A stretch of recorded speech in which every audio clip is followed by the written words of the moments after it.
Hey folks, this is Bailey from Dank Wargaming, Hey, this is Heath with Team Table War Hawaii.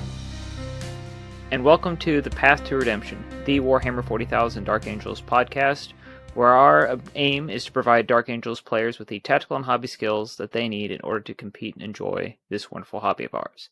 On this month's episode, the October 2024 episode, we're going to look into some new Kill Team releases in our new releases segment. Then there's going to be kind of a blend between Meta Watch and the featured segment as we take a look at the new Balance Dataslate and how it's impacting the Dark Angels players and how they play all around the globe. Then we'll check in our hobby challenge for the month, which I'm excited about because I managed to get it done this morning. Spoilers. Before closing with everyone's favorite segment, the community comments. So going into the new releases, understand this is the US release. I know around the globe there's different places, different prices, different release dates, but I know that it's like a big deal to try and have that big global release for Games Workshop. So hopefully you can get these at the same time as we do here in the United States. I also know with Heath it's a little bit different because he's not in the continental United States. So hopefully he gets his at the same time we do here. Yeah, So we do. we're We looking do. at We get everything at the same time. So, yeah. Sweet. So we've got Kill Team Starter. There's two versions. There's a limited time offer one that had like some cool wound counters with it, and then there's the regular one. So the limited time offer one is $230, and then the regular Kill Team Starter now is the $112. And this is the one where it has the, if I remember correctly when I was looking at it earlier, this has the yes, it's the Heroes, like the old Japanese release. Remember the like it was the specific to Japan, and it was like in a little Oh, booster yeah. box or whatever. Yeah. This Those are is kind of like those are the kind of big cool for some American. unique sculpts. Yeah. Yep. So this is like the official American release of these miniatures, essentially, because you've got Space Marines and then the Plague Marines, and that's what these models are when you go in and you look at them. They're like, oh, it's those things. So this is a way for you in the United States to get these without having to get. I mean, they released them in the U.S. You could get them here in those little single like boxes, Hmm. but like I remember I had a You buddy couldn't like get like go to all of them. Japan. Yeah. Yeah, and he intentionally, like, part of his trip to Japan wasn't just to go with his wife and like enjoy Japan. It was like, oh yeah, and I'm going to pick up all of these because this is the only way to get them.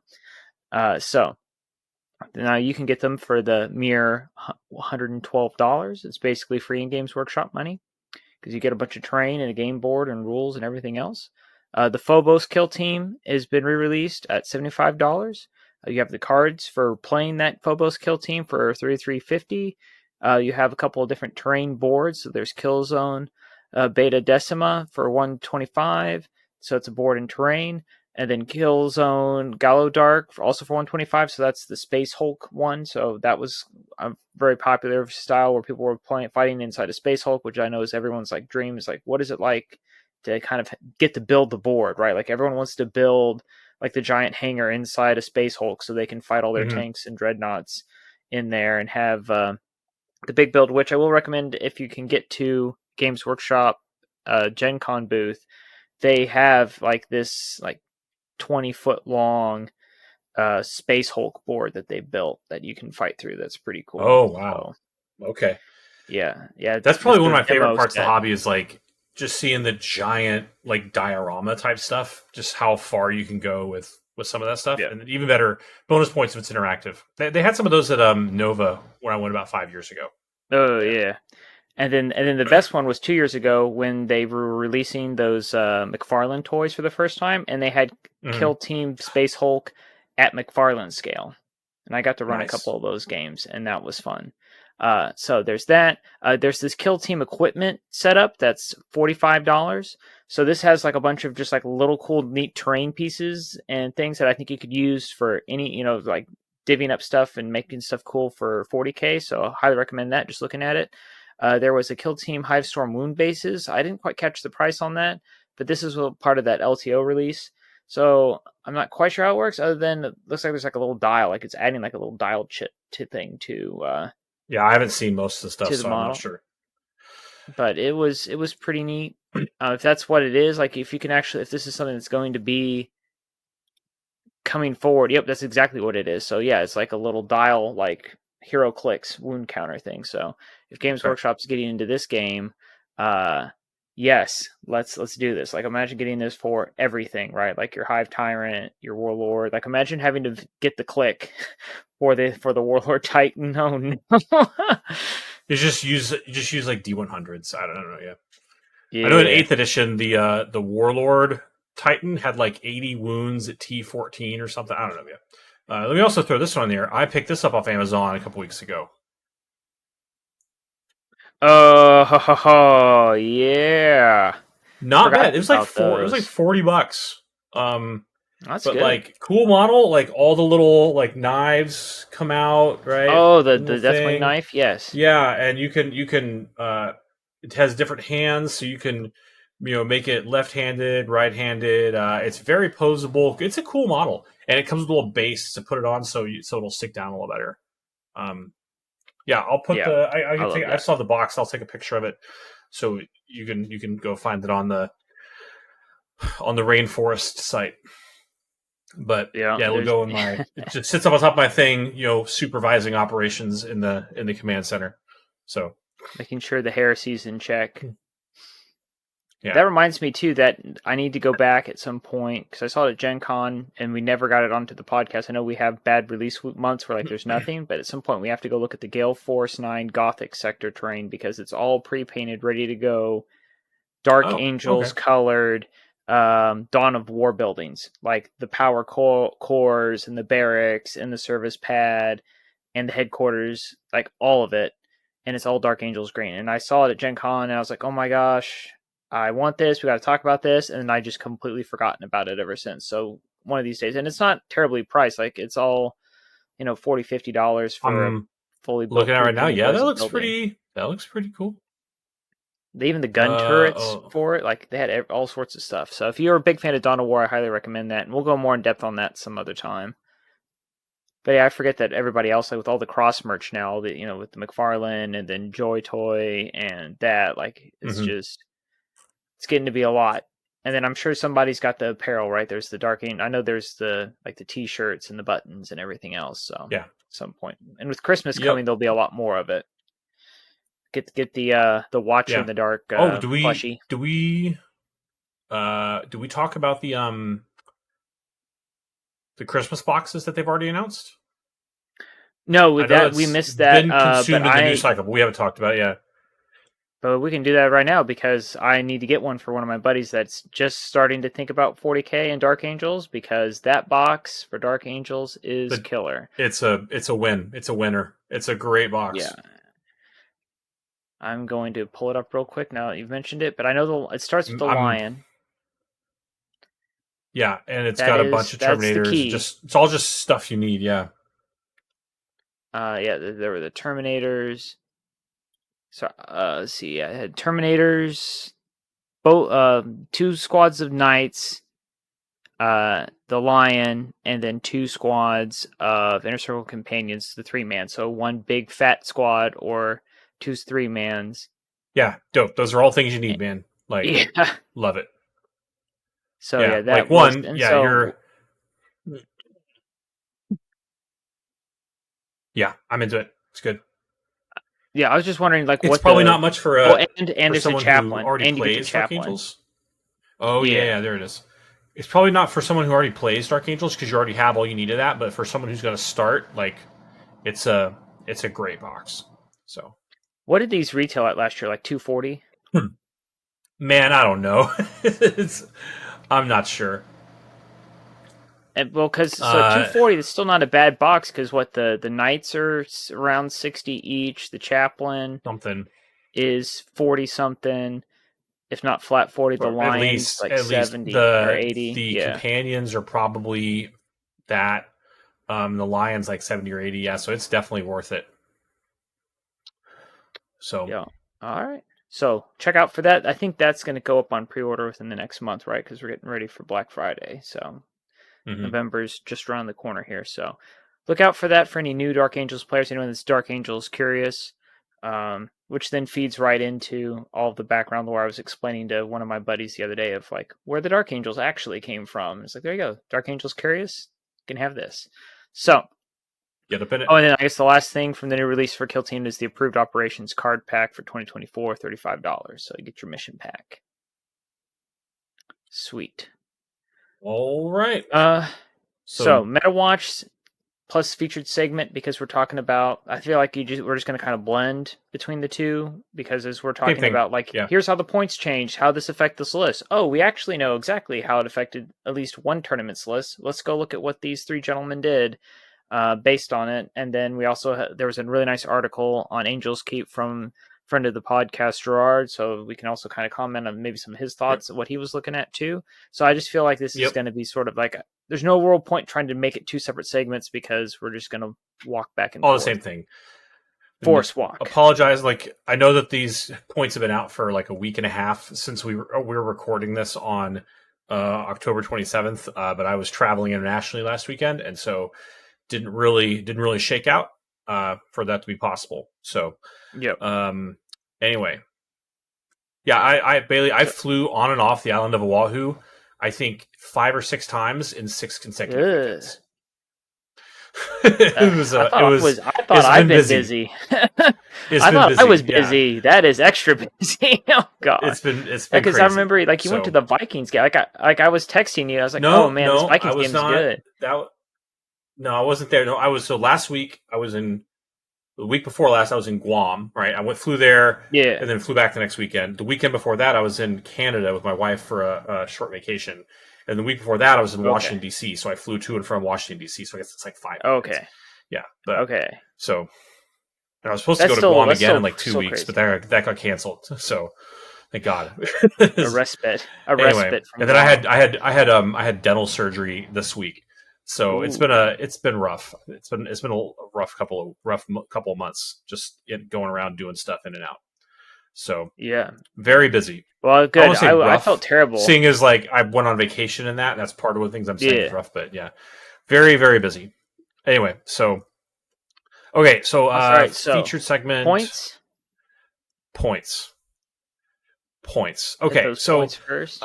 Start with the Dark Angels. I mean, everyone's probably already digested this in terms of the point changes, but everyone had been commenting, hey, Azrael's going to go up. Like, okay, he did. He went up 10 points. I am 100% okay with this. Still auto-include. Do you agree? Yeah, so Azrael, 115 for what he brings and the free, auto-include. Every list should be in every list. Well, in so many editions, he was almost 200 points on his own just to get him. Like, remember, like he was an expensive character model for so long. So at 115, it's amazing. Then you get a new model. He's cheap and he does so much. So yeah, he's worth it. I think in 9th edition, he was like 160 or something. It was it was bad. Yeah.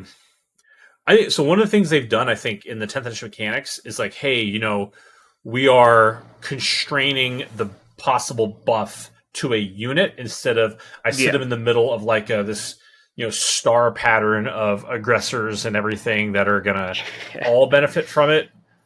So yeah. Anyway, they definitely toned him down. You don't have what was it, that first 8th edition list where it was just him and a bunch of tanks and dreadnoughts, and they all had a 6 or 4-up invul. All had a 4-up invul, and they all rerolled everything, and it was But, okay, so Deathwing Knights.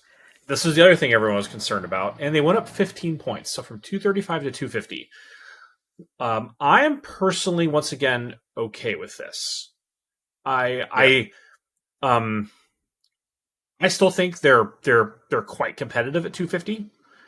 Taking 3 of them, maybe you're starting. I think the intent was like to price you out of like 1 extra like scoring unit. So maybe you need to like, hey, I bring 2 instead of 3 plus things. So, but at 250, I think Deathwing Knights are still quite viable, and I think that what we're going to see when we look at the lists is going to bear that out. Maybe. I mean, like 2 people didn't take them. 1 person took 3. So, yeah. So but the one of the person that didn't take them is because he did it just a completely, utterly different archetype, right? So yeah. Yep. Inner Circle Companions didn't get touched, so that combo is what they want. Like that is allowed, and it's not considered too overpowered. So none of the support characters that go with him got changed either. Yeah. Yeah. So that's key. Vengeance, get our plasma cannons back to 120. Okay, but the problem with the Land Speeder Vengeance, yeah, it went down like 10 points, but who cares? Because they're damage 1 unless you overcharge them. And I don't like. Yeah. I can find damage 1 stuff all over the place, right? I want damage 2. If they were D2 overcharged to 3 at 120, we'd be talking. We would be having conversations about this. But it's not. Which to me, Yeah. like, you would have to price this thing at like 90 to 100 for me to consider it. At that point, it's basically just a throwaway like action piece. So, now how about Lion Dad at 285? Yeah, I think it's interesting. He's under 300 points. I saw that Gilliman also went to 285, and then I noticed that all the Demon Brothers, the Demon Primarchs, all went up and were close to 500. So I find it interesting, like rules wise, that and points wise, where the Loyalist Primarchs are versus the Demon Primarchs, and kind of showing off the I guess assuming the power of chaos, that like it makes you worth twice as much and you do all this craziness. Yeah, But they spend a lot of time in the gym. They're swole. They're real swole. yeah, Because they're all like all the Demon Primarchs are 14 plus wounds, I think, right, with super high toughness, and yeah, whereas the Loyalist ones are big not. wings. So, now I think there's like the Lion at 285. Does that 15-point drop really change a whole lot? No, but it's a once again, if he had any of his old rules back, the -1 to wound or the 2 damage sweep attack, I would be much happier, because that was what I want from him. Like, he's not, I don't know, he's not durable enough in my opinion. Even if he was -1 to wound against attacks that were higher than his toughness, I'd be happy, right? I just want him to be able to tank, strength 10 plus stuff a little better, right? So, but I mean, I'm not gonna lie, I have put him in a couple of theory lists, mostly because one of the things we're talking about here in a second, right? The fact that the Ravenwing Command Squad went down to 120, down from I think it was 130, and that, along with Samael going down to 115 from what I think was 130, really maybe kind of puts Company of Hunters back on the table. What do you think? Yeah. Oh, I think so too. And Especially when there was something they said with what was it? There's one of the secret missions is 20 points if you put a battle line unit in your opponent's deployment zone, and backfield, with the stratagem, and one of them is one of them is putting your warlord in their backfield or on their home objective, right? And those are both quite doable, right? Yeah. So we hold off on that for a bit longer, but I think the if you're going to start looking at that, then the Lion is an interesting piece, because he makes his feel no pain aura against mortals makes overcharging your Black Knights just completely trivial. That's true. Because if you overcharge him, so like I played a double Black Knight list a couple weeks ago, and I lost 4 bikes in one turn to overcharging, right? And if they were next to the Lion, I would have lost maybe 1. Because each one of those 3 mortal wounds would kill a bike, right? I'm going to make at least one of the saves, which will save a bike, which means the next block of 3 mortal wounds goes onto the injured bike, right? And maybe they save it. So it's and then if you have a command squad in there, they can just bring a guy back. It's really makes a big difference, right? So, and obviously in a Company of Hunters list, right, you're not advancing and charging him, and being able to advance and shoot him doesn't really make a lot of sense, and he can't interact with any of the stratagems because he doesn't have the Ravenwing keyword, which are all sucks. But he's still the Lion, and he can still, just absolutely face slap things, and being the tech piece that keeps all your bikes alive on overcharge would really be helpful. So, yeah, okay. Well, and it helps have just have a piece like that we were saying, where like since he doesn't interact with anything else, but he still has enough rules just on him, like he can deep strike, which in that case you're not trying to deep strike him, but he does have some of these other buffs built into him. His ability to go off and do things on his own without any sort of additional resources putting into him, because he's just that powerful, is always a piece that I'm looking for, because I always feel like when I build lists, and I build my combos, I find out that sometimes I have too many combos competing for the same units buffs, or they're competing for the same command points, and I don't have, and my ability to like go after multiple objectives, because right in the game, right, the lists I always seem to struggle against, like Drukhari or something, where they have the ability to just send things out and challenge and compete for multiple objectives at the same Yeah. time and not really have to spend too Yeah. many command points to do it. Whereas Resources. like, no, my list is built. Yeah. And Yeah. when you have a piece like him, it's like, well, he can just go off and try and take an objective. He's, if it's got a transport and some infantry sitting on an objective by themselves, well, he'll kill the tank and then he'll kill all the guys, and that'll be it. Like, he doesn't need anybody else. Yeah. So yeah, and I like that. And then also notice, right, with the Deathwing Knights, he's only 35 points more than a Deathwing Knight squad now.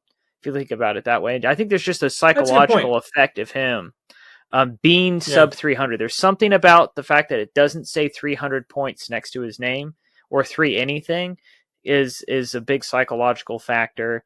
And yeah, looking at it in terms of relative power to other things, right, he's almost just he's an upgrade on a character more than a Deathwing Knight squad.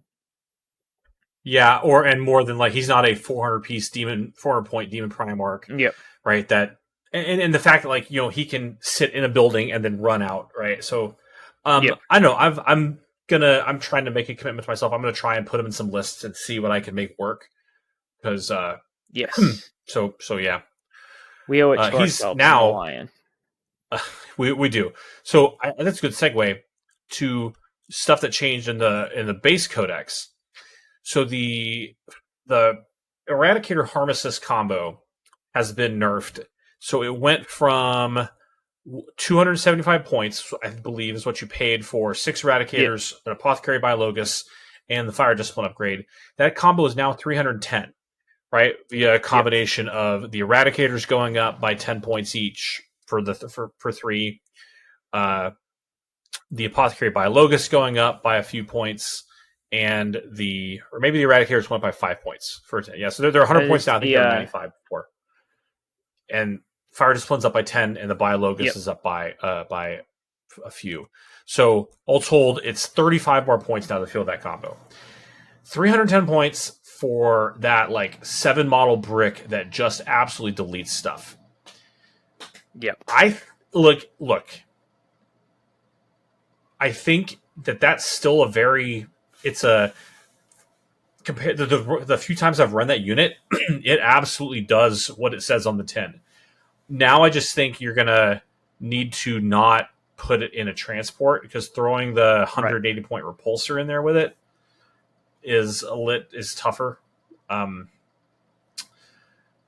I didn't think I needed one anyway, especially if the terrain supported. I could just hide them behind a building and then jump out and start shooting stuff, right? And if I've got other Deathwing Knights and the Lion or whatever to be my pressure threats. So honestly, I think it's a fair point increase. Are you going to see less of it? I think you will. And because it was probably a little undercosted for what it did. So, and that's like kind of the razor's edge of where we're at at this point in the edition. So, well, and to be fair, it's basically the same price as Hellblasters with Ezreal without a lieutenant, and people were still running that with a lieutenant, so that unit's almost 400 points before the Dataslate, and people were running that. And this thing is now basically at the same points cost as that, which, they both kill a lot of stuff, and so the Hellblasters are 230. Yeah. With a lieutenant, they're 295, I think. And then plus Azrael, it was a 400 points. Yeah, it's 400. Yeah. So, yeah. Yeah. Okay. I think, so. Right. But I know that Fire Discipline Lieutenant was a thing. Like, I know people were doing that. Now you mention it, it's like, oh yeah, people were doing that. But when I look at it, I just go Azrael with 10 Hellblasters was basically 310, because he was 80 something before. No, he was still. No, Azrael is 105. Yeah, Azrael is 105. Yeah. So Azrael plus Hellblasters was 335, which is a great unit, right? And then if you did the Lieutenant with Fire Discipline plus that, it was about the same price. So look, it's a very dangerous shooting unit, right? And it's Yeah. gone from significantly under 300 to a bit over 300, which I do think more accurately reflects its efficacy. Yeah. So you probably will see less of it in the lists that are trying to wring every single little piece of value out, because you're basically you would trade a squad of scouts plus a little bit to get that. So, and that does track with what we see in our charting for this month. Yep. Okay. But the Ballistas Now, Dreadnought, remember when everybody was running a ton of those? It's down in points do again. like me a Ballistas Dreadnought at 130, So, man. That's cheap yeah.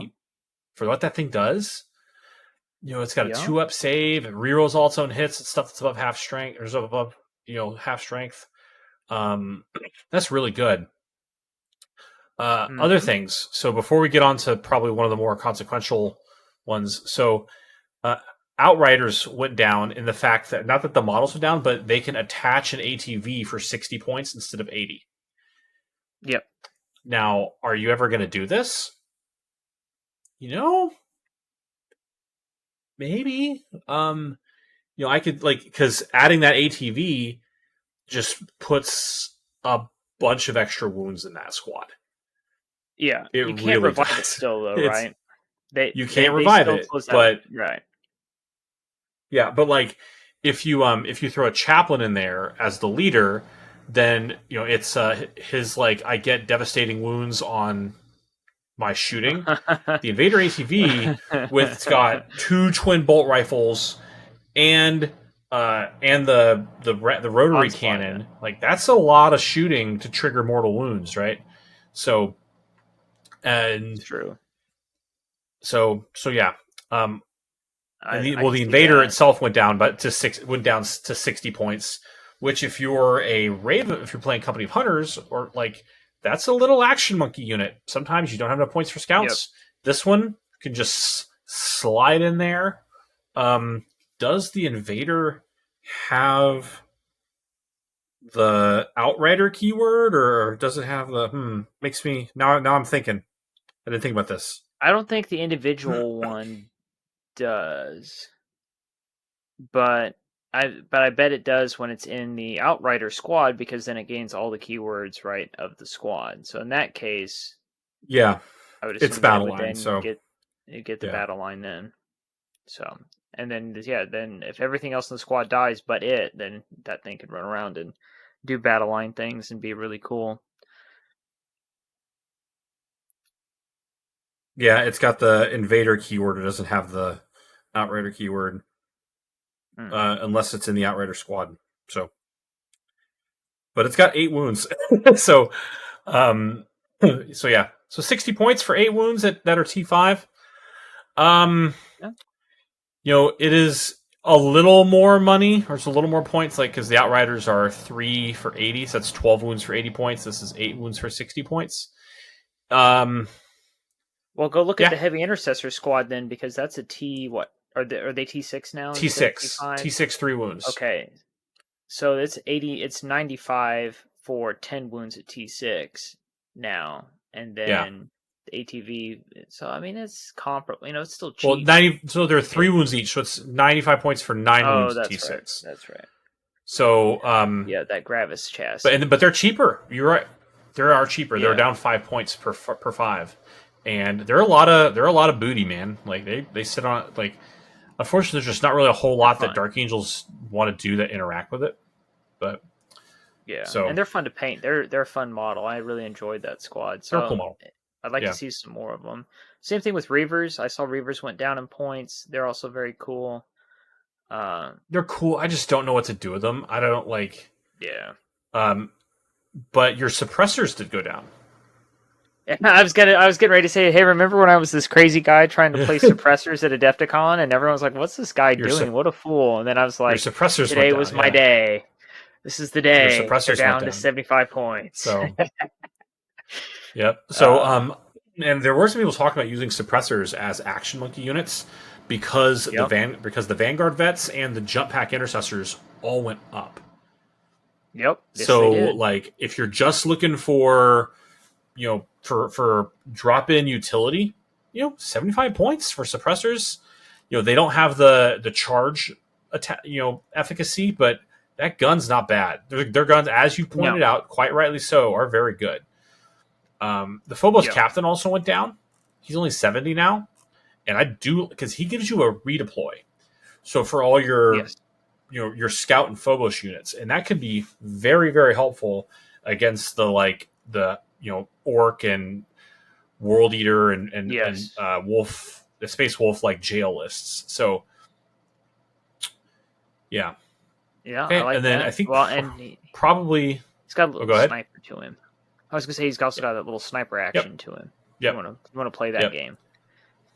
I think, however, the one of these that we really are most excited about is the Storm Speeders all went down by 10 to 15 points.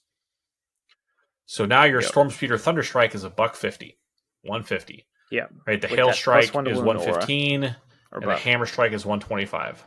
So the +1 to wound is 150 points, and it's got the Ravenwing keyword, and that's spicy. So, yeah. Yep. I'm a big fan of that. And then the other thing I think is interesting, looking again at the increase in Deathwing Knights, you notice that the regular Terminator squads that do get the Deathwing keyword, they went down in points. So there's the option. Both the Terminator Assault squads and the regular Terminator squads. I'm just not super excited about them. I don't know. Without the -1 damage and the plus and the hitting on twos, I could see, the big squads of Terminators with Thunderhammers, when you throw something in there to in Inner Circle where they can possibly reroll wounds and they get the +1 to wound, and maybe you throw the Librarian in there for the sustained hits. But the Inner Circle Task Force is still kind of garb. But 180 points for 5 Thunderhammer Terminators, okay, right? I mean, if you need a relatively durable Terminator presence, right, and they're cheaper for 70 points or they're 180 instead of 250, or you can take but the 10-man brick is still a lot. So, and I would rather have two more maneuverable ones. They do. All the Terminators have all the Deathwing Terminators. I thought are all have Watchers. Well, these ones are not specifically Deathwing Terminators though, so I don't know if this squad gets access to that or not. That's something that was always the little game that you played. Because if they did, that'd be awesome. Because then you have that mortal wound defense. That I remember in previous editions, that was always an issue with the core book Terminators compared to the Dark Angels book Terminators, is that was one of the few pieces that didn't translate over.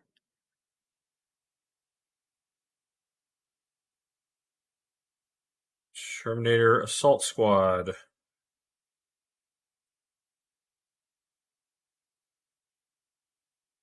I thought they... Oh, man. I'm still jonesing over the fact that they have the teleport Homer. Yeah. Maybe... Okay, maybe you're right. Maybe it is only the Deathwing Terminators. I thought there was some little keyword interaction that gave it to everybody. I'm probably going back to... Yeah, that's the problem when you've been playing this. Probably 9th issue. Yeah, the Deathwing Terminators have a Watcher. So... Okay. Well, my bad. All right. All good.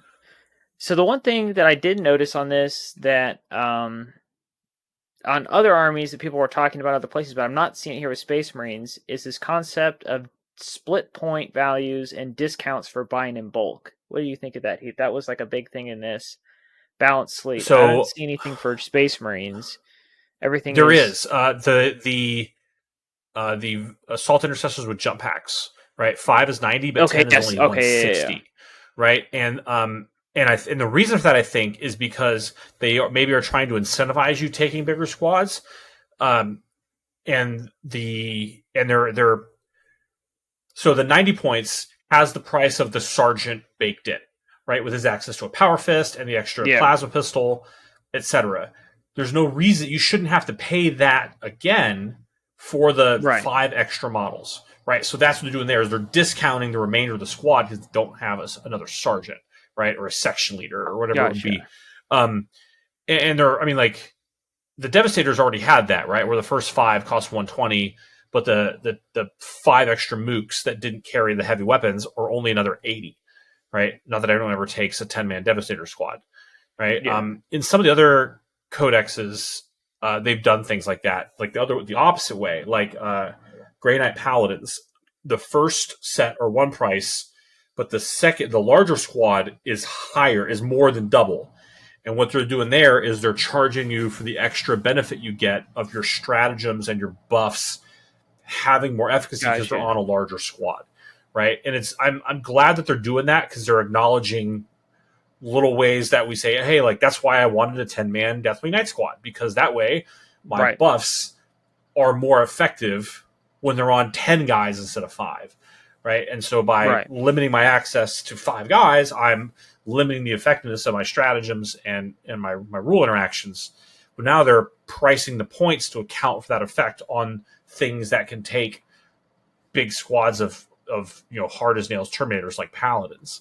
So there's a few, like what's his name? I think Ospec Tactics did a video on it a couple days ago, which kind of went over a few of those things. The only one I've seen in the Space Marines that really is going to affect us is the Assault Intercessors with jump packs. So now, like obviously, all your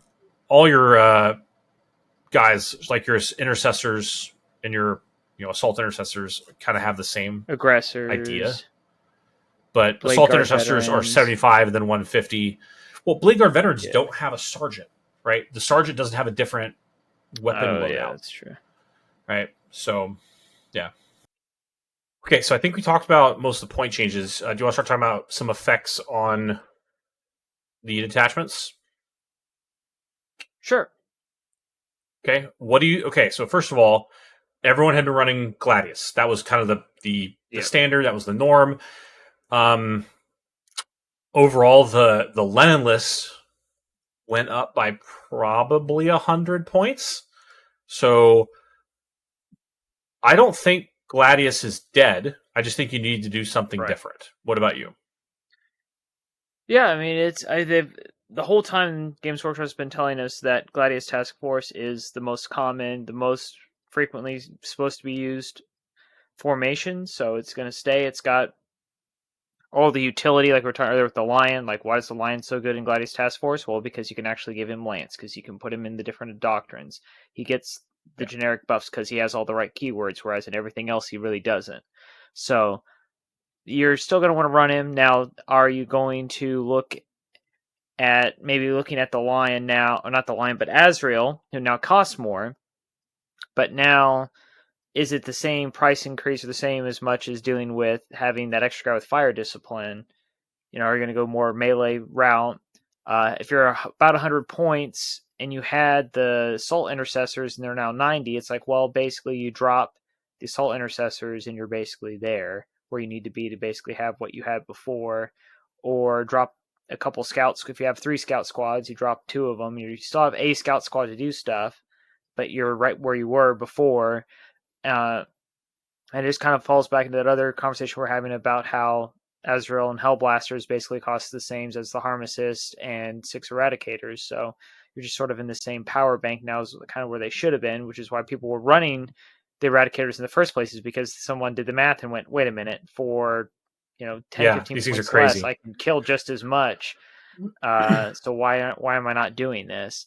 So the fire discipline thing goes up. Sorry, I wish that the fire discipline was pointed on a sliding scale. So, like, hey, if you put it on something that there's A tier weapons, B tier weapons, and like infantry line weapons, right? So if it's like, hey, if you put it on a squad of guys with bolters for some reason, it's like 15 points, whatever, right? But if it's on Gravis armored stuff, that's a dedicated shooting unit, it's 25 points. And if it's on Eradicators with built-in rerolls that are going to abuse that rule, it's 40 points. I don't know. So, because it really points it out for anything other than the one ultra broken combo. obviously that's not the case. We can't do that, right? Or I mean, I guess they could do that. They haven't, but it's one of those cases where like they're really, by the point changes, they're consigning it to one specific thing. 'Cause you're going to pay 40 points for an upgrade. It's going to be like the centerpiece of your list. But right. Yeah, it's not like when you're trying to have fun and you're trying to put it on your Deathwing or your Ravenwing Knight command squad to put it with your Ravenwing Knight, so that little blob of guys now have sustained hits. Is it as good as Eradicators? No, it's fun, but it's not as good. Pretty good. I would still do that. I mean, because that's 9 guys with double shooting plasma, right? With rapid fire, so it's possibly 27 shots, right? And that could be good. That could be real good. It would just get on Hellblasters. It could be really good. Yeah. I mean, but you're never going to see it in what I think they envisioned it on, which was like a squad of maybe a squad of intercessors or something. I don't know, but right. So, or the leave it to the Americans to find a way to take all the fun. Like silly colonials. Whenever you read, like, that's the fun thing about reading like old snarky like White Dwarf articles, is where the English chaps are all like, this is how you're supposed to use it. You put it on your intercessors because look, they go Bert and it's a little bit better and it's fun. And then the Americans are like, yeah, put it on my Meltaguns. However, like, well, you mustn't do that. Naughty. This is filthy tryhards. Yeah. So yeah, no, I think that look, in that one particular combo, like we said, 310 points is really good. It's a lot. It's really good for what it does. There's probably a couple other specific cases where it would be warranted. I would still put it on the Ravenwing brick, even though that Ravenwing brick is going to be harder to use and harder to position. Right. But, yeah, I think Gladius is still really good. And there's still, you're going to lose a couple pieces out of it. I think that list is probably still reasonably competitive. So we have one guy here that ran a Gladius from the new points. So let's run down what he did real quick. So this is Max Maxwell Myers of the Battle Lads. Where's this gentleman from? Do you know? This tournament was in Kansas. Okay. I was looking at it. Well, he ran a Gladius. Gerard found this. It was a tournament. Okay. Let's see. It was the Blade and Bolter GT Planet Anime Kansas City event, Kansas City, Missouri. 24 players, 5-round event. Yeah, Battle Lads. Yeah, that's all I had was Maxwell Myers with an extra X because he's hard like that. Because he's maybe he's a Las Vegas Raiders fan. I don't know. So so he's got Assault Intercessors. He's got Azrael. No Calidus, right? So he's got 3 Deathwing Knights, the Eradicators and the Harmocists, the Inner Circle Companions, the Judiciar. He's got a Dark Shroud, which is an interesting addition that we don't normally see. 2 Jump Intercessors, and 3 Scouts. Yep. Okay. So obviously still leaning into the, so this is different in that, he didn't take a Calidus. How is this different from the traditional Lion or the traditional Lenin list? There's probably 1 or 2 things he didn't have, right? So yeah, well, there's no there's no big tank, right? Yeah, there's no repulsor. Not there. There's no repulsor executioner. He doesn't have the infiltrator squad. That was a big miss that I thought in that list, because infiltrators just have so much utility. Plus, when you see the other 2 guys playing infiltrators, in Colin and Jeremy, you notice when it's not in the other list. But yeah, there's only 1 squad of Inner Circle Companions instead of 2. I did not see. Oh, true. Yeah. The Librarian isn't in any of this list. Nobody ran Librarian for the extra invuln. They went for fights first. They went the fights first. Yep. So that's a little bit different. I'd have to go back and let me just take a quick peek at what the Lenin list thing here is. Yeah, basically it's missing the repulsor and the infiltrators are the 2 things that are jumping out, and they don't have. He does have the regular intercessor squad for Azrael. But he adds extra scouts. Yeah. Yeah. Okay. So that's what he did that's a little bit different. Is no big tank, no infiltrators, extra scouts. To make up the point difference. Okay. Yep. Okay. So five jumpy pieces, right? And then 4 like melee pieces, right? The 3 Deathwing Yeah. Knights, the Assault Intercessors of Azrael, like your last line punchy Yep. piece, right? And then the Eradicator shooting brick. So that's still a good list. Right. Yeah, you're down a little bit of functionality, but still quite viable, I think. So Well, and then the Dark what have Shroud other adds that -1 bubble, right? Then for Oh, the you're knights, right. That's what I have a forgot. Yeah. little, so that So adds a little that more love to the knights. that lets you, like move your like keep your knights in cover as you're moving them forward, so that and they're -1 to hit. So yeah, you can just throw the armor contempt on one of them, and like man, nothing's quite as frustrating as -2 to as a -2 armor save while you're shooting at something with 2 up or -2 AP while you're shooting something with 2 up armor save. And That's it's really fast frustrating. enough.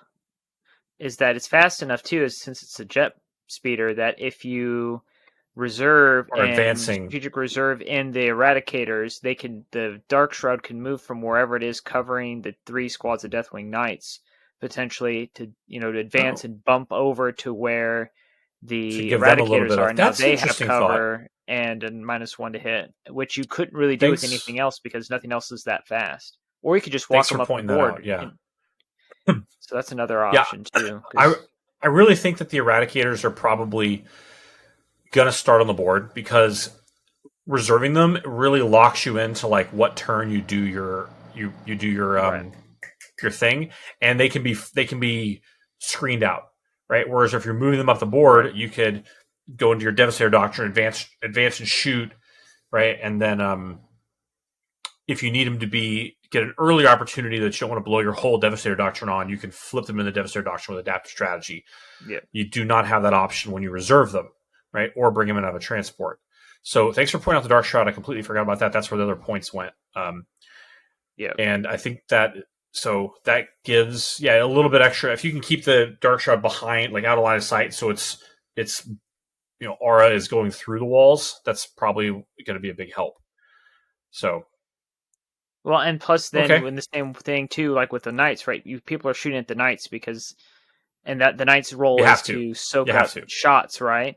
Well, now there's this other piece on top of that that's like you have to kill the Dark Shroud first, which is not hard, but something that you need to kill the knights is not shooting the knights; it's Yeah, shooting the Dark if I Shroud don't give you first. access to it, it's hard. So Yeah, yeah, and it's making so your I inner can circle see that. companions -2 to hit.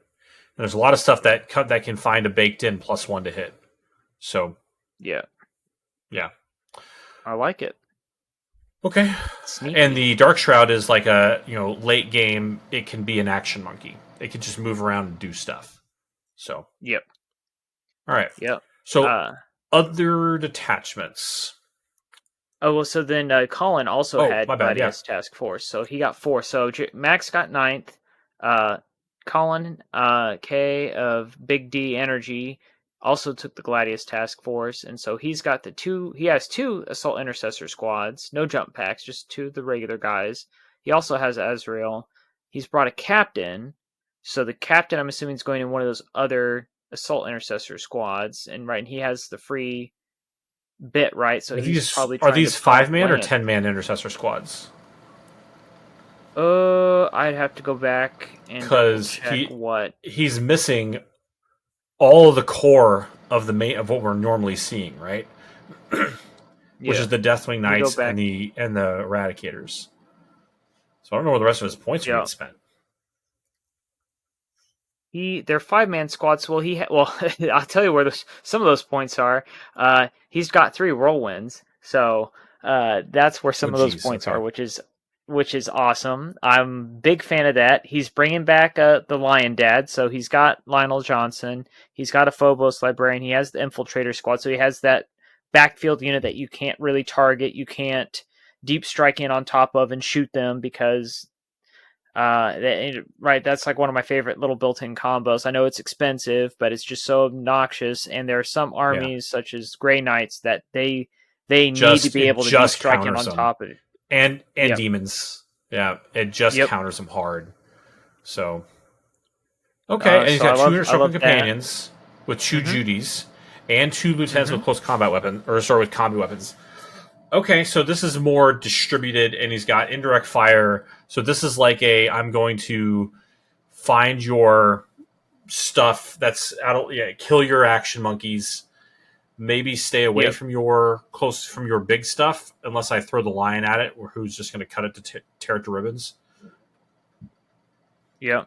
But I think Okay, you're right this though. is Like he got a fourth place finish, and there's no Harmesis, no Eradicators, no Deathwing Knights, and no Dreadnoughts either. Like think about the fact that how yeah. relevant and important Redemptors have been this entire edition, and both Max and Colin were just like, nope, no Redemptors, no Brutalis, no Ballistis, nothing. I don't want any of them. And so I felt like that was also sort of a big spin off that. But yeah, I like that idea of like, yeah, he's just out here trying to find action, kill off the other guy's action monkeys, and then they can't do anything. And then right with the So he's lieutenants with combat got weapons, it's 2 guys that can run around and do action monkey things on their own. and they provide lone op screening for lion, and the Phobos Yep. librarian and his infiltrators provide lone op screening for the lion, right? And the Inner Circle companions and the Judies are there to like jump out and kind of, hey, charge me, that's fine. I'm going to fight you first. So he's got this like, I Yep. can be in the midboard without being shot. I'm starting to see how this is going to work. I can be in the midboard without getting shot, and then I've got all these like high alpha counter strike stuff because the lion has fights first. Both of your close combat units in the inner circles fight first. So they say, hey, I'm going to hide in my deployment zone behind stuff. I'm going to put stuff that's can't get shot on objectives. And the inner circle, the lieutenants with combat weapons have reactive moves. If you move near them, they're just going to run away, right? And then he's going to pound you from out of line of sight with the whirlwinds, right? Which is going to take the oath target, and he's just going to annihilate it with the whirlwinds. Yep. Which And forces you to come to him, right? Yep, and you can throw Storm of Fire on one of them, which is going to remove the effects of cover. Yep. Yeah, so, no, and that's that what's always is- found is important about indirect fire weapons is that it forces your opponent to have to come to you because there are so many armies, right, where their list is, oh, this thing's going to hide behind this wall and secure my points, like the 10-man cultist squad or the little Ripper swarm or the 10-man Gaunt squad, and it's just like, well, with 3 whirlwinds, whatever that thing is, it's dead, and now something that's not there no more. It's yeah, not there no more. yeah. Yeah. And then, or like the scout squad, the 5-man scout squad, do you think that's safe over there? No, it's dead. It's not going to be jumping around and doing stuff. Which is where the infiltrators come in, because the infiltrators like, no, you can't actually shoot me. But there's very few things that are like that. So yeah, so that's what I like about that. And it forces your opponent to come to you, which then means opens up the countercharge, because when they come to you, they're having all to be of the your aggressor. stuff fights first. Yeah. Yeah, your companions Love and the it. lion all can sit behind walls, and if you charge them, best of luck, mate. So this because it's so off meta is going to create that information asymmetry. You're going to know how to play into their list, and they're going to have no idea what to do about this. They don't have a pre-planned response on how to deal with Dark Angels that don't have Deathwing Knights. Yep. So this is cool. This is interesting. This is why we like you shake the meta up every once in a while. Okay, neat. I would let me see if I have. I'm gonna go check on Gerard's commentary, see if he caught anything about this that we didn't notice. So you want? I don't. Yeah, know I can go ahead and start talking about Jeremy a little bit. He got the first place, so out of 24, he won the whole shebang. All right, and so stop me if you've heard this before, but it's a Dark Angels Dreadnought list that's in an Iron Storm formation, Iron Storm Spearhead. I don't know if you knew that this was a thing, Heath, but it's still a thing. Like it's so. Big props to him to still playing Iron Storm Spearhead and still making it work after all the nerfs and all the points changes. Someone's still out here playing it. So, Games Workshop brought it back, and there's a lot of classic bangers in here, Heath. I love it. We've got the double Ballistis Dreadnoughts. We have 2 squads of Inceptors with plasma guns or plasma incinerators. So that's back. I mean, no points changes, but having that 3-inch deep strike and dropping dudes with hot plasma on top. Again, it's another way of dealing with those backline units that don't expect to get shot at because they're behind a building and you're never going to get there. This home objective is mine. This 30, 40 point unit is going to, score all these points for me. And that's how my list is built. Not today. I remember doing this to a Knights player with a Calidus assassin, and they're like, oh, look at my little assassin. It's going to be nice and safe and hold this objective for me. And I was like, yeah, no. Drop Inceptors on top of it, nuke it. All right, now one of your armigers has to come back here and do nothing the rest of the game. Deal with me and then sit on this objective because everyone your forgot little that assassin is dead. Inceptors are really good. Yeah. So their cost 110 for 3 for a reason, but it's a very good reason, and so a lot of utility. Love them for that. Infiltrator squads there, 2 jump intercessors. The Lion has been thrown in, which this is neat because I don't remember the Lion being in a lot of those old Iron Storm lists. It was usually just he was way too many points. Way too many points. So, well, here I think what he's doing is that the Lion is triggering his lone op off of the Tech Marine, who is triggering his lone op off of the Redemptors. And that's important because the Redemptors and the Lion all have the same movement speed, so they can move as a unit. Yeah. And the Lion gives his 4-up Feel No Pain to Astartes units, or Dark Angels units, not infantry. So his 4-up Feel No Pain and his +1 to hit, if you want it, applies to all his Auras work on the Redemptors. So they can get +1 to hit if they need it. They can get the 4-up Feel. They'll have the 4-up Feel No Pain against mortals if they need it. So that's a pretty durable little package right there. So that also makes me ask the question, because it doesn't say on Gerard's article on this list if it's the laser destroyer or the plasma cannon on the repulsor executioner, because then the Lion could technically help you with overcharging that as well. Although I know there's just sort of this general consensus that the laser destroyer is better. Yeah, you need the range and the super high damage.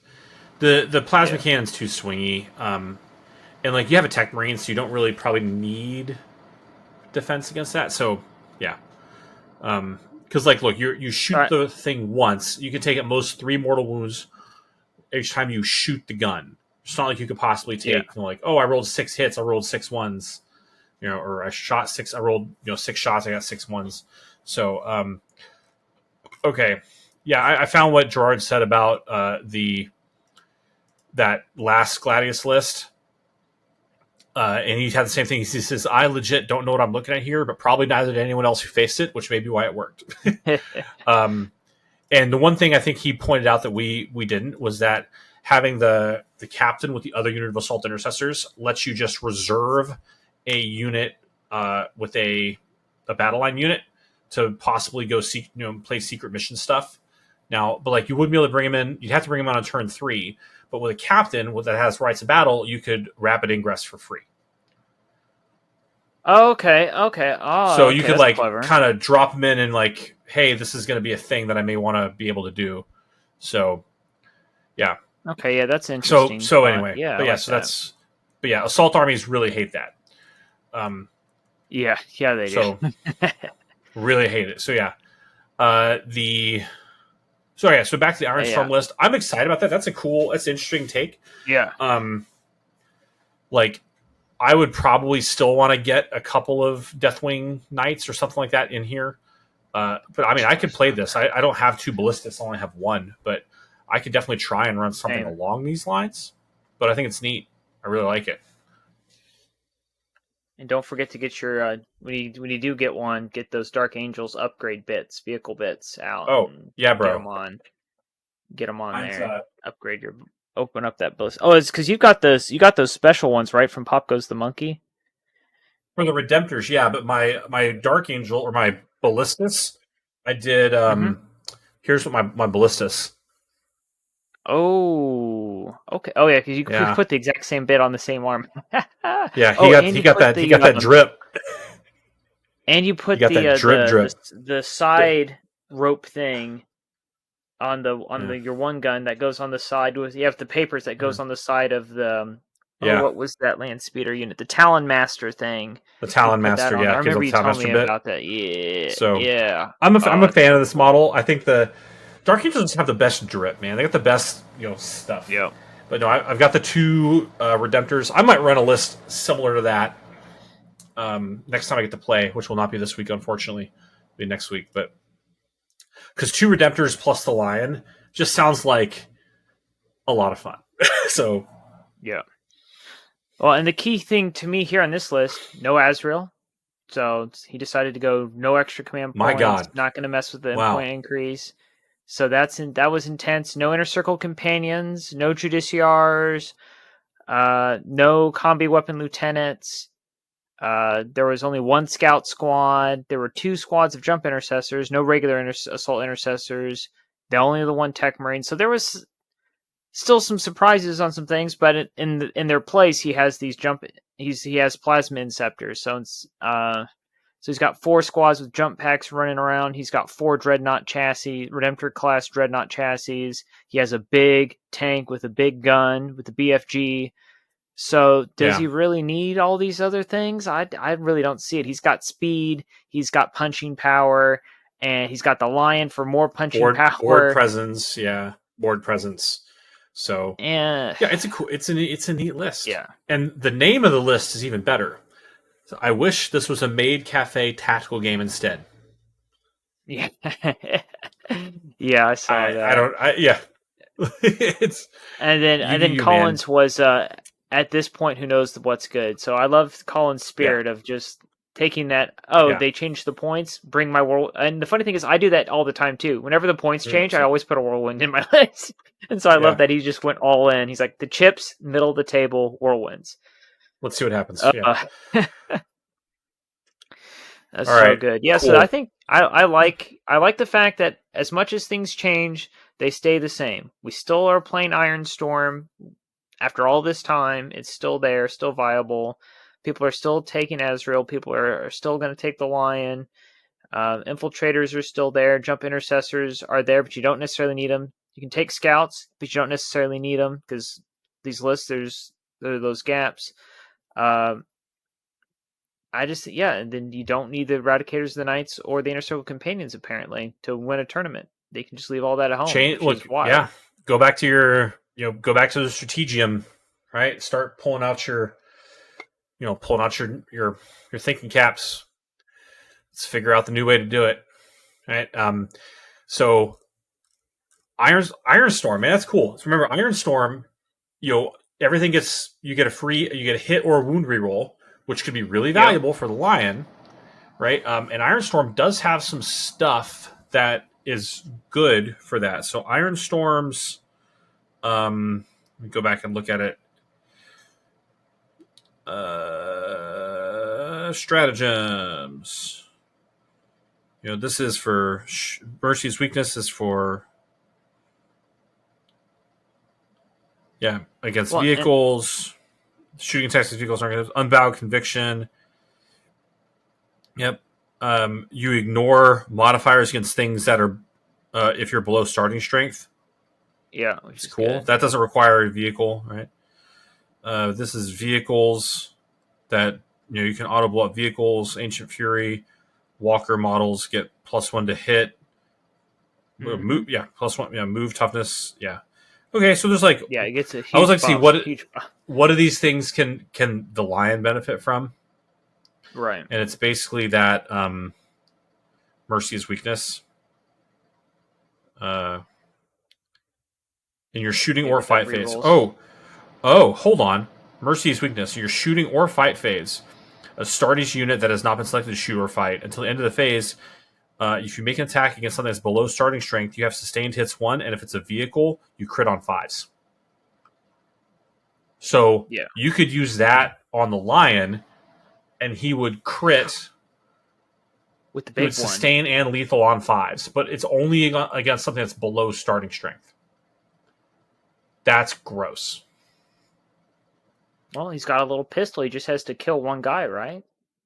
Or get plink one wound with. Yeah, yeah. Just plink, Uh, plink it off. Do 1 point of damage to that knight, and then he's going down. Because the Lion rolling like 8 attacks that crit and lethal sustain on 5s. Ugh, gross. That's a nice little piece of tech to pop well, out. he would still need it on 6s though, right? Because he's not a vehicle. You need the 5s to get the.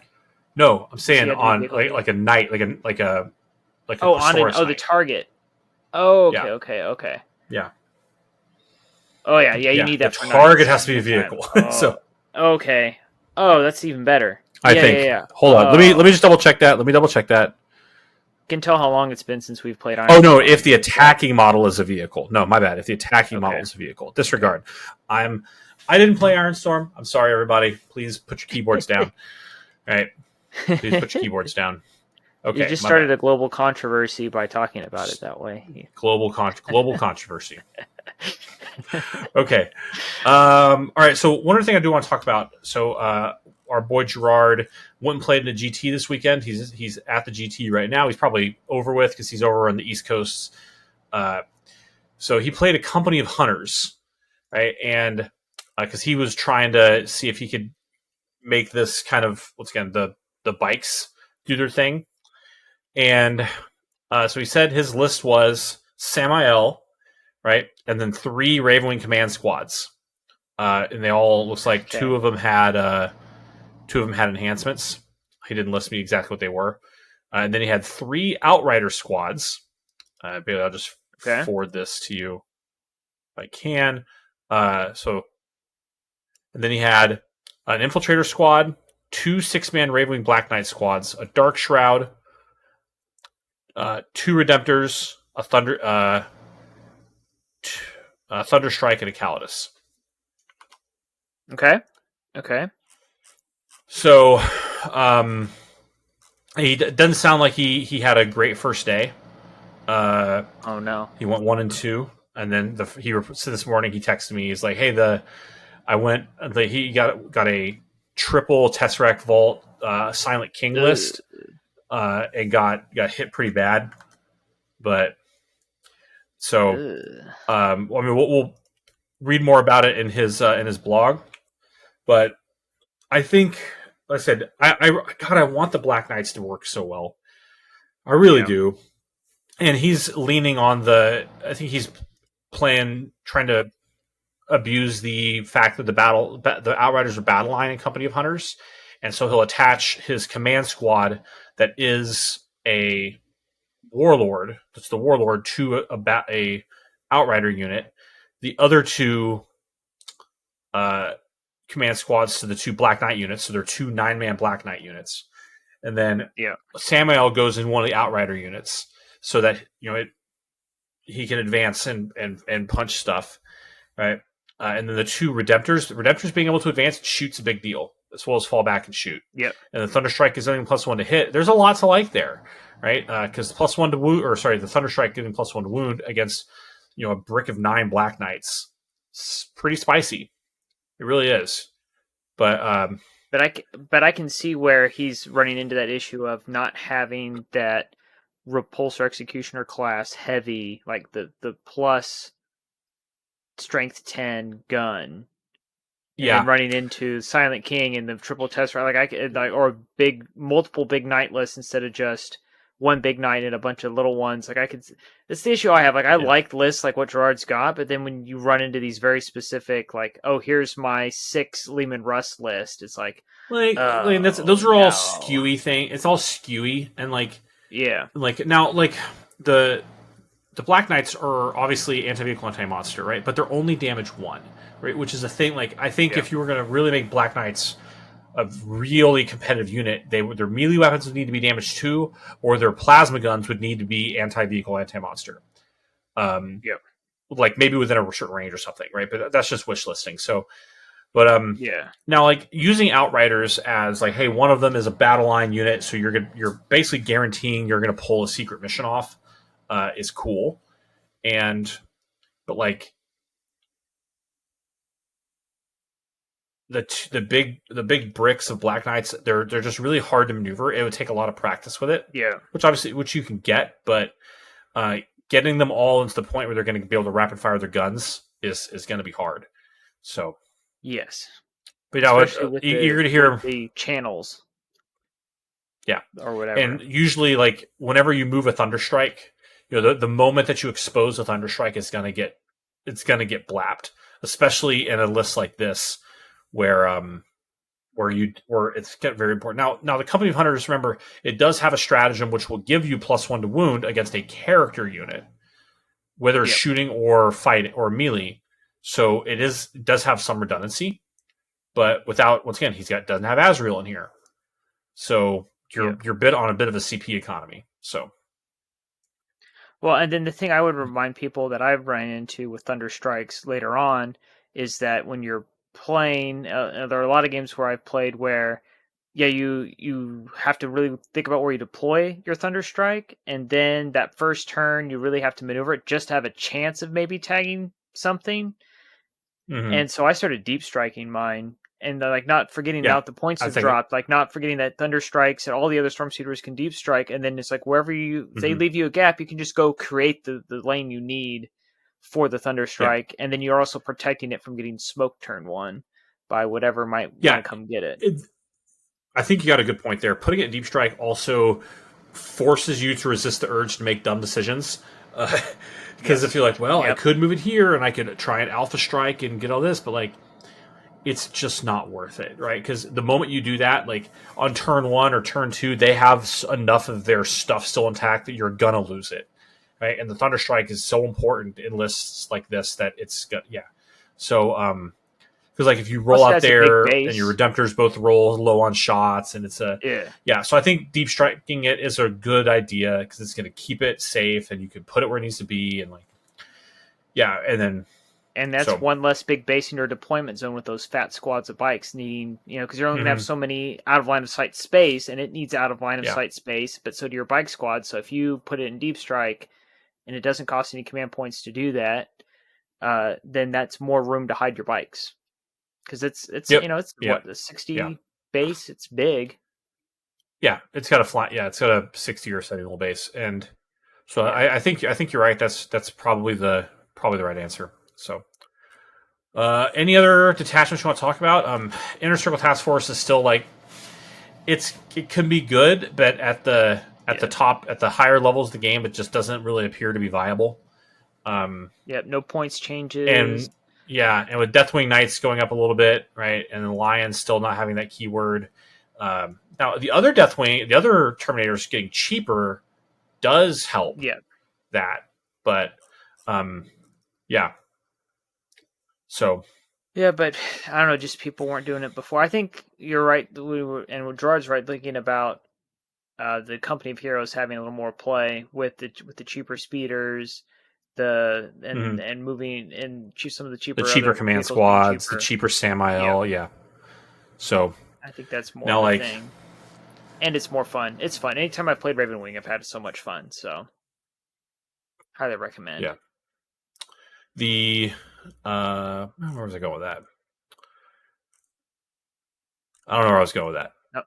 I lost it. Brain. The Stormlance Task Force had the feigning withdrawal went down to 10 points, but the Hunter's Instinct went up to 25. So if you didn't want to run Company of Heroes and run the core one, that's where the change is. But then nothing else changed. First company changed. There were some successes with that, like having everything be able to advance and charge is pretty good. Definitely nice being able to advance and charge, pretty good. Lion being able to advance and charge, pretty good. -1 to hit and wound on bikes is okay, right? It's not as good as when Space Wolves do it because T6 with -1 to wound is a really big break point, and the 4-up interval save does a lot of work. But Firestorm Assault Force didn't get changed. Firestorm Assault Force, time to bring back. Still like my Firestorm Assault. I still like Firestorm Assault Force. I'm not gonna lie. Champions of Humanity. Yeah. God, it's only because of Champion Humanity. It's only because of Champion Humanity. Throw that on top of such a good enhancement. Your lieutenant. Put it in your Hellblasters. Yeah, put it in the Hellblasters. Yeah, you're right. You're right. Put them in your Eradicator squad. I mean, you could, right? You can put that on the Biologist. You're right. I don't know if I would do that because, like, at that point, I would probably like Hellblasters are probably where I'm gonna get the most efficiency out of that. Because the way that, like, if you put Redemptors, if you put Eradicators in a Repulsor and manage to get it close enough, like move, jump out, shoot, the Melta comes in after damage reduction, so the Melta rules are immune to damage reduction. So I think that you're going to get the most efficacy out of Champion Humanity by having, because the thing that Firestorm struggles with is range, right? Because you've got to be close, right? So Champion Humanity and Hellblasters gives you the ability to deal with stuff that, but anyway, that's just still my opinion on that is unchanged. So yeah, it's still fun though. When people get real spooked. I remember playing an Iron Storm list. It was a Dark Angels mirror match, and I was like, "This is the Champion Humanity squad." He's like, "All right, that dies first. I don't like that. That goes first. Those things. Because I had they.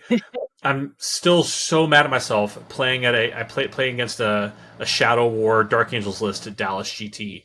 It's Dallas Open, and I completely forgot that my Champion Humanity is shooting into his Deathwing Knights. About so mad. Like, I had Champion Humanity Hellblasters, and I could have shot Deathwing Knights, and just anyway. But it happened. Changed the game. I won't say I wouldn't have won that game because that guy was definitely better than me, but would have changed the game.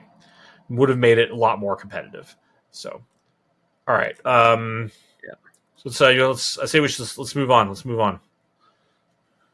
Hobby challenge. Got a hobby. Got something. So we were still trying to work on backlog. That was kind of what the mission was. And so I did it. I've got Deathwing Knights. Just got to throw the shields on. So I'm pretty much, and I got some OSL effect on there. Yeah, I see that. Yeah. I like that. And I also maybe accidentally did a little bit, but like this guy, I got his sword with a little bit of glow from the runes.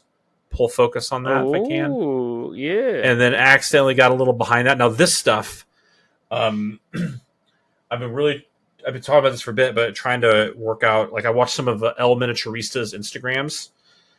So this is like the white oil paint to create the undercoat, and then this tester's like orange enamel. Yeah. Not through the airbrush because I'm not a monster, but just brushed on. So yeah, it's like when people used to use the glosses to do those kinds of effects back when Games Workshop had glosses. Those were very useful for that. I do like using glosses for like characters. It's like part of the Dark Angels lore is that a lot of their melee weapons, like the Raven Sword, right, and the Sword of Silence, the Sword of Secrets, they're all like meteoric weapons, right? They're cut from like So they're supposed to be like so. I will make their characters like relic swords. I'll make them black and then I'll gloss coat them so it looks like a shiny piece of like obsidian, right? Oh, like volcanic. Yeah, that's cool. So it's got a different look to it. Yeah, so, I like anyway, that. That's a. And then said I don't know where I did my Asmodai that I was showing you before the show. I put him back. I did not. But anyway, here he is. So I took my Asmodai and I because we did the book modification, right? Yep. Well, to show that he does have a sword, I took an Inner Circle Task Force or Inner Circle Companion's sword and I put it on his backpack, right? And I am super happy with this model. It's still like rules wise, it's fine. It's pretty I ran him in a unit of 10 Assault Intercessors in an Inner Circle Task Force, and fighting on death. It did a lot of work. I convinced some custodians to charge me on an objective, and they killed a bunch of intercessors, and I popped the fight on death stratagem, and they just slapped right back, and that did a lot of damage. So, oh no, yep, rerolling everything with +1 to wound, right? Come on, man. Yeah, that'll do a lot. Yeah. That's what I love about Assault Intercessors. And that's where I feel like the glory of like playing Space Marines is that you have this very like everybody knows what it is. Everyone's like, oh, it's just a Space Marine with a chainsaw. What could it possibly do? But then because this is Warhammer and we're all playing Space Marine 2, right? We know what a Space Marine with a chainsaw can do, and it's glorious. and you're on objective. I'm not only am I rerolling hits because of Asmodai, I'm rerolling wounds because he's an Assault Intercessor, and the Custodes player was not happy with how that played out. So I'm +1 to wound, and I'm rerolling everything, and even though you got the charge off and you killed the entire unit, take 30 saves at -1, please, sir. What? Yeah. Yep. Oh, look, all the custodians are dead. Okay. So, yeah. So, Love it. cool. Love it. So, speaking of Asmodai, I don't have a sword, but I like that idea, and I have Inner Circle Companions, so I will go see if I can find a way to maybe get that bit on mine. But I literally finished him this afternoon Cool. before we got on the podcast. But he's got his book. I've got. Uh, there's a little bit with the face I maybe could have done a little bit better getting his eyes to glow, where I use the old Eldar gemstone paint. That's sort of like my go-to for doing glowy effects anymore.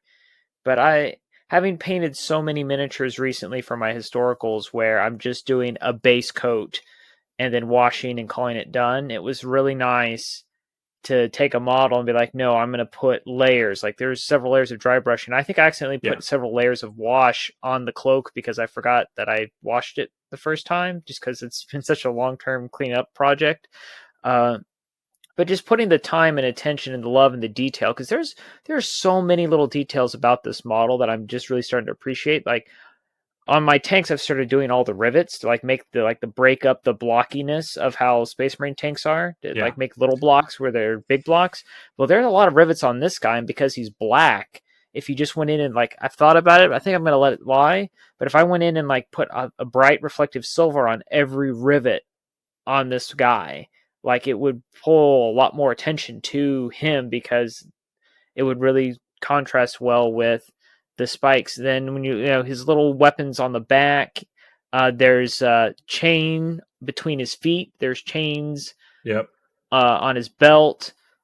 There's chains on the little like side piece here, and like the thing he's standing on, the rock he's standing on. There was a while where I was like, "Oh, I'm gonna paint it this," and I was like, "Oh wait, now it looks too much like this. Oh, I'm gonna paint it like that. Oh, now it looks a little too much like that."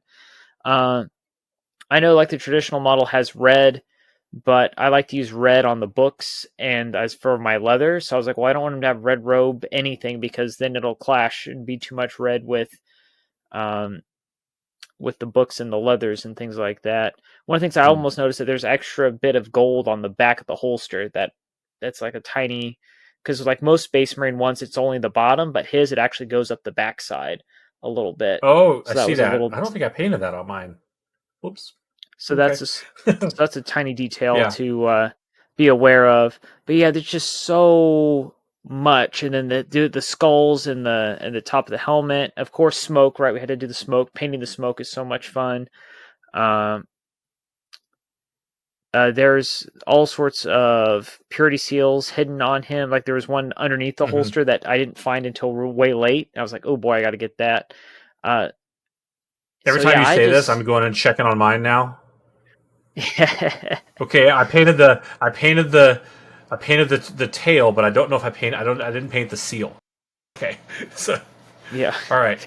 So Oh, that's what I was sorry. like. I figured that's where we were going. So I'm like, I'm just gonna start calling out all the little weird things that I did that I missed at first. See if he got them too. But Oh, yeah, sorry. just Gerard is texting me right now, and he's telling me okay. What's he about what got? happened in that like Tesseract Vault game. Breaking news. Uh, he's like, he says he got first turn and blew up one of my Redemptors in my deployment zone. The explosion hit 7 units. I rolled max damage for all of them. My army took 21 mortal wounds before I even got to move. It was so tragic it circled around to comical. Rip. Rip. I almost want to Venmo and beer money at this point. You know what I mean? Like that's like that's where we're at Oh with man. that. I'm just asking real quick how his last game went so we could talk about it. Yeah. Whoa. Yeah. Oh Yeah. man. Well, speaking of, while we're getting some community comments, live breaking news from a GT, we're gonna look at the community interaction. But I guess for what do we gotta do for next month, Heath? November, we're getting ready to close out yet another year of the podcast. Isn't that insane? Dude, that's We're two crazy, months man. away Yeah, that's from going into year 5. We're like 2 months away from going 5? into year 5. No. Or is it 4 or is it 5? It's All of close. 2020, 21, 22, 23, 2020, 1, 2, 3, 4. We're about to start 5. Good Lord. Okay. Oh my goodness.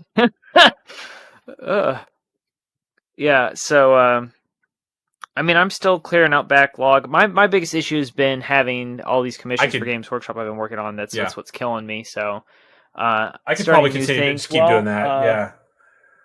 I could finally build some scouts. I am, because the weather's still pretty nice here. So there's sort of, where in Indiana we have that we're still at the tail end of priming season, like right before it's like consistently below 50 every day, where we can't You go have a out and rattle priming can. season? Yeah, like Okay. once it gets No, below I 50 feel you. I feel you. degrees, the rattle cans don't work anymore. And then there's parts of the summer where it's too hot and humid for the rattle cans to work. So we're sort of like at the end of prime season, where like it gets above 50, 60 consistently every day for a couple hours, and you can go out and the humidity's low, and you can rattle can your models and they dry quickly and you're good to go. But then there's times of the year where it's just impossible, or it's too cold, it's too humid, it's too hot, and the paint won't dry correctly, and then you can't use it. So everyone I know right now in Indianapolis is like, we're building everything as fast as we can. We're running it outside. We're priming it also for the next 4 months until March, when it finally gets to You've be got, good time yeah. to prime again. We have stuff to paint. So maybe then I might pull out. I got 2 boxes of scouts, of the new scouts I haven't touched from Gen Con, so I might work. Oh, and I haven't actually built Sword and Board Deathwing Knights yet. I opened the box and took the heads Okay. out for my Deathwing Terminators from Leviathan, which I just went outside and primed. They're sitting outside drying right now. So I could also do that. So I might build something from Gen Con. That's what I'll do. But yeah, if you got stuff you want to blow through, I could probably got some catch up to do. So I still need to finish my Belial. He's still all kind of like masked up, but so all right. So Gerard says his last match was against the Dark Angels Gladius, being played by someone who'd never played it before. He says, and I quote, boy. "I coached him so well, he beat me 67-47. Say hi to Bailey for me." So there you go. Hey, what's up, Gerard? All right. And I've been in that spot before. He's helping out the chapter no matter what. When you're at the bottom tables and you're playing somebody like that, is it better for the hobby for you to just like club the baby seal, or is it better for you to be like, look, it's not going to help me. It doesn't make I'm going to another tournament. I'm going to keep spending my money. I'm going to keep doing the things. But if I just club this guy, is this or gal, are they ever going to come back? Is this going to be the thing that breaks their back? This is the straw that breaks the camel's back, and they don't ever come back, and they get out of the hobby. And it's like, yeah, and you just kind of help them through it. Make a friend. When you have a podcast and you have a website, right? Then sometimes you got to help people out so that they become followers, right? That helps out too. There you go. But yeah, good on Gerard for being the bigger, better player and being like, hey man, here's how you do this, and helping somebody who's probably also having a very traumatic weekend if they're playing the 1 in 4 table or the 1 in 3 table at a GT with you at the end of the day, at the end of the weekend. That's big. That's good. It's not always easy, but it's something worth doing. So my applause for Gerard for doing the right thing there. So looking at his comment from last week, he was saying besides being a beat stick, the Lions no hiding from the Watchers or potentially saves Hellblasters from hazardous failure. So we were talking about that a lot today. Yeah, so we did talk about that. In. Now it's a little less reliable than with Ravenwing Knights, but I definitely So I think that's a big. I really like that change they made to the base rules that adds the functionality of the Feel No Pain against mortals back in. So yeah. And then Alan pops in. He said, I reserve my Lancer most games. To be fair, it's hard to deploy, and with its crazy range, you can just bring it in on the rear and kill something.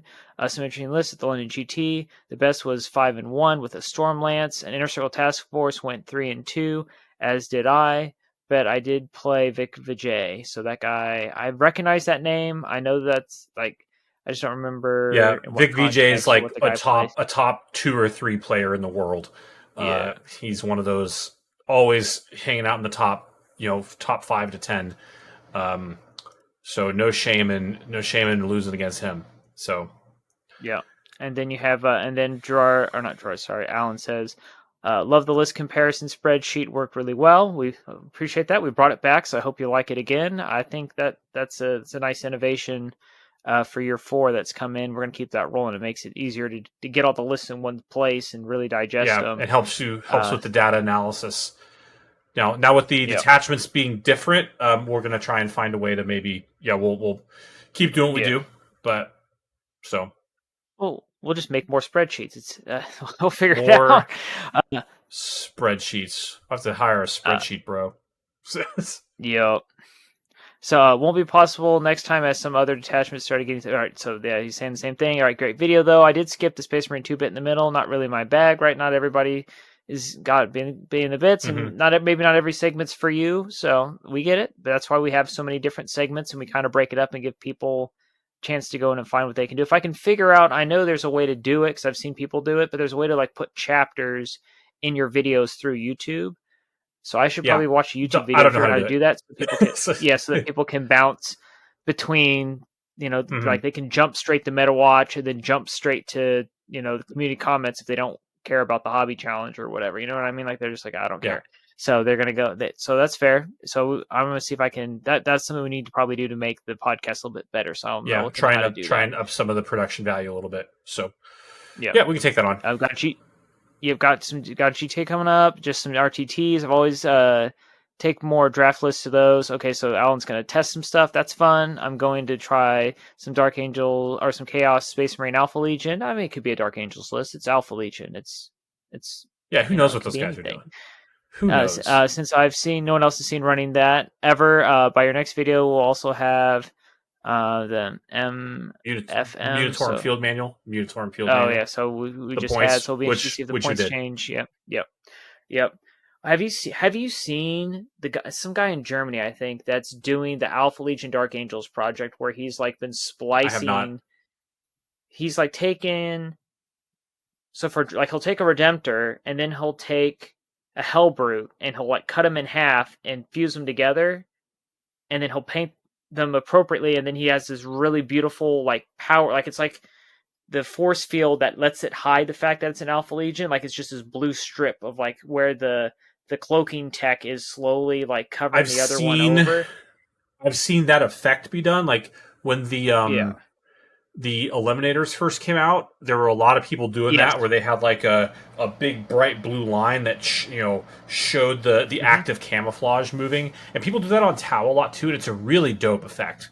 But no, I haven't seen it. If you send me a picture of it, I'd like to see it. That sounds really cool. I love like creative conversion projects. It's super cool. But it's, I remember where, I think it's this guy's Germany, but every so often he'll post at a Dark Angels group what he's working on. But yeah, it's just like everything is just like he's somehow spliced. I don't know if he's 3D printing bits or if he's literally just hacking. He's got like a water jet cutter or something. It's just to get it as accurate. Like, don't know. And it's gorgeous. So check that out, people, if you haven't, or share some posts in the comments if you can find it. Get Heath to it, because it's really, really sweet. So that is our community comments for the month. That is our bit. So anything else, Heath, to wrap it up for the evening? Man. We'll obviously big kind of step change and inflection point, not just in the in the Dark Angels world, but in the edition as a whole.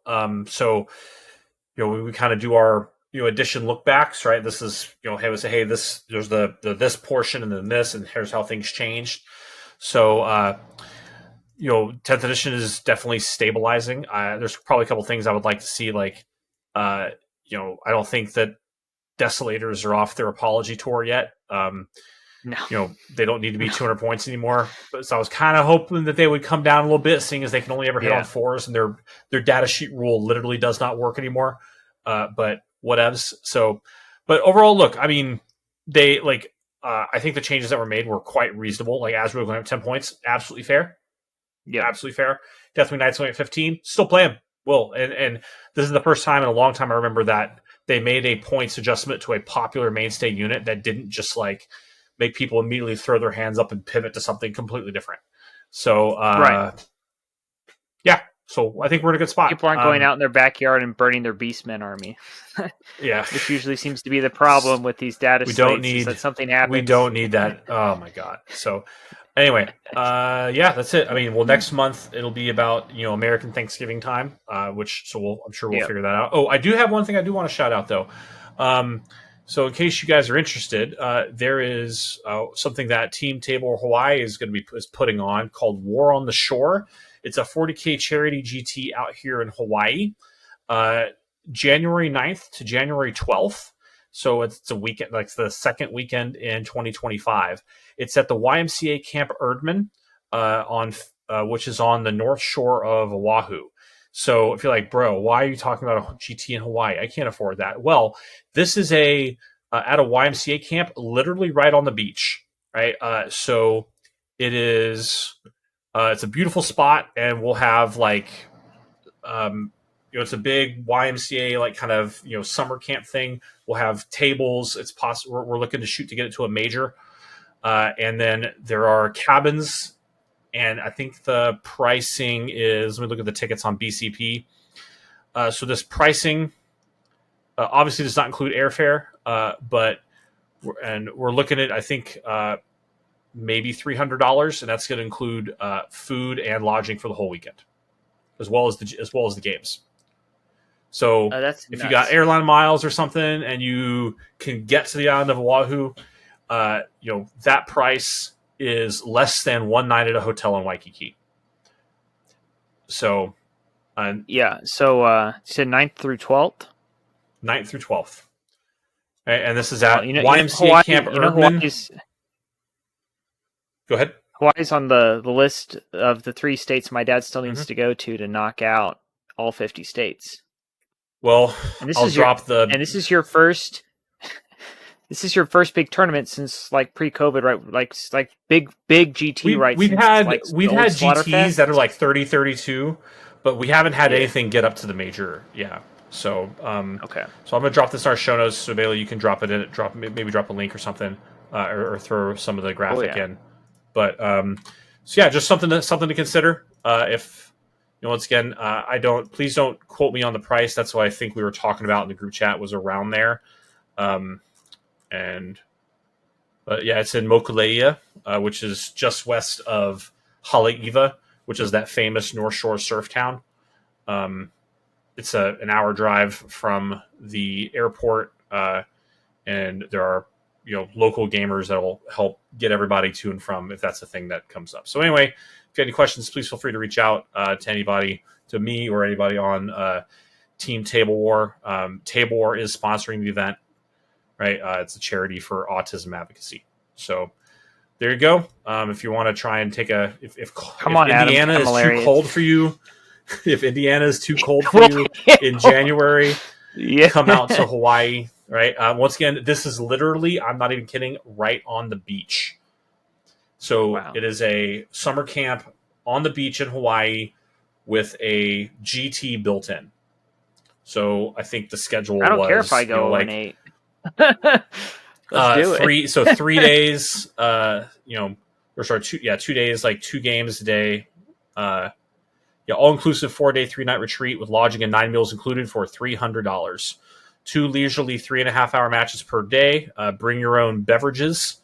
There is a camp, beach, and mountain activities.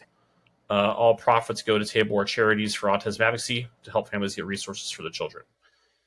So Table War and the Army Painter playing 2,000 point Pariah Nexus event. So there'll be dinner served from 5:30 the first night, 6 to 10 p.m. nighttime activities.